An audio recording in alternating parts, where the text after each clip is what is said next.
कानपुर के बेकनगंज में जुमे की नमाज के बाद दो समुदायों में बवाल हो गया।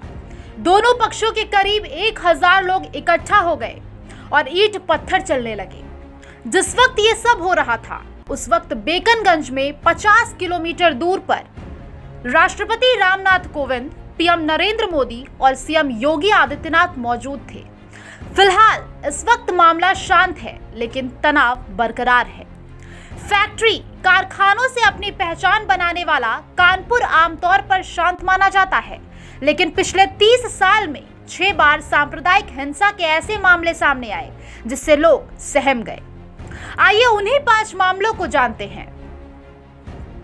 6 दिसंबर 1992 को अयोध्या में बाबरी मस्जिद को ढा दिया गया। इसका असर कानपुर में भी दिखा। 10 दिसंबर को गोविंद नगर इलाके में उपद्रवियों की भीड़ ने एक समुदाय के 11 लोगों को घेर कर जिंदा जला दिया। इसमें 2 महिलाएं और एक बच्चा भी शामिल था। इस मामले पर पुलिस ने कार्रवाई करते हुए 25 लोगों को गिरफ्तार कर लिया। कानपुर की जिला अदालत में इस मामले की सुनवाई चली। पीड़ित पक्ष की तरफ से 24 गवाह पेश किए गए। इसमें 10 लोग मुकदमे के दौरान अपने बयान से पलट गए।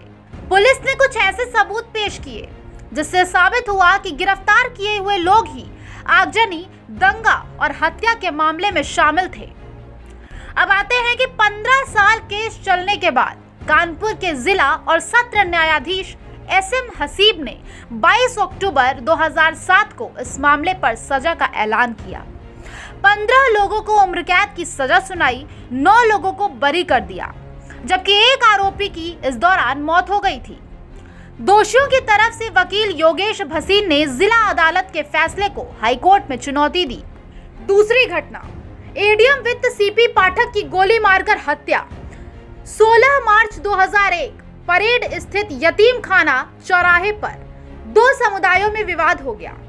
प्रशासन को सूचना मिली तो एडीएम वित्त सीपी पाठक घटना स्थल पर पहुंचे।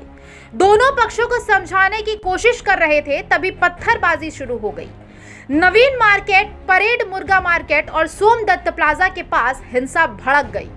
उपद्रवियों ने आगजनी शुरू कर दी, वाहनों को आग के हवाले कर दिया।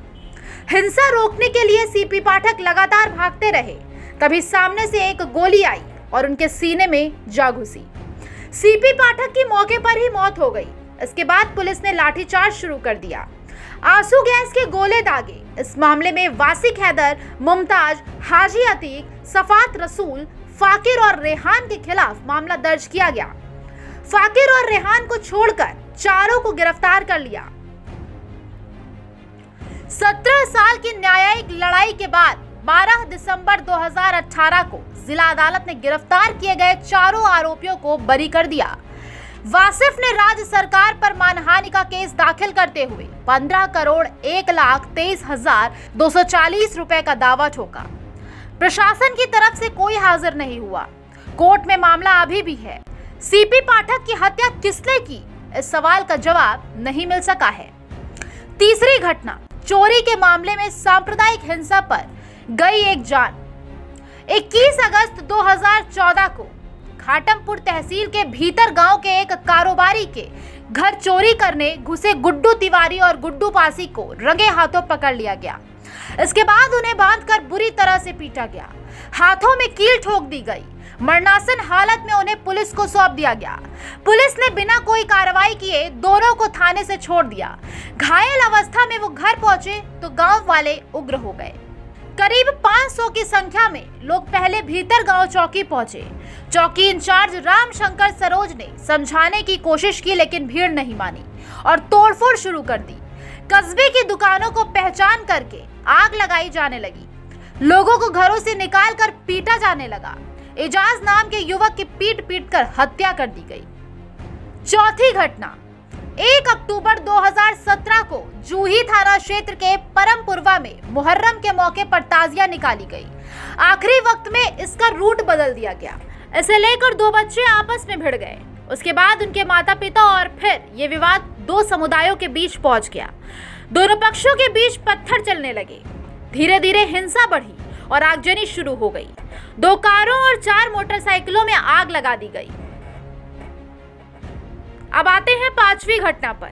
20 दिसंबर 2019 को बेकनगंज के यतीम खाना और बाबूपुरवा में एनआरसी यानी कि नागरिकता संशोधन अधिनियम को लेकर विरोध प्रदर्शन शुरू हुआ। देखते ही देखते हिंसा शुरू हो गई। 20 दिसंबर की शाम को 2 वाहनों और 2 दुकानों को भीड़ ने तोड़ दिया। 21 दिसंबर को भीड़ दोबारा उग्र हो गई और बेकनगंज पुलिस चौकी में तोड़फोड़ शुरू कर दी। 2 पुलिसकर्मियों की निजी गाड़ियों सहित 4 गाड़ियों में आग लगा दी। पुलिस ने किसी तरह हिंसा पर काबू पाया। 3 दिन बाद प्रशासन ने 70 से ज्यादा उपद्रवियों को चिन्हित किया और उनके पोस्टर बाबूपुरवा के 4 रोड चौराहे और ईदगाह मैदान पर लगा दिए गए। करीब 30 लोगों की गिरफ्तारी की गई और तोड़फोड़ से हुए नुकसान की भरपाई भी। ब्यूरो रिपोर्ट, आज की खबर।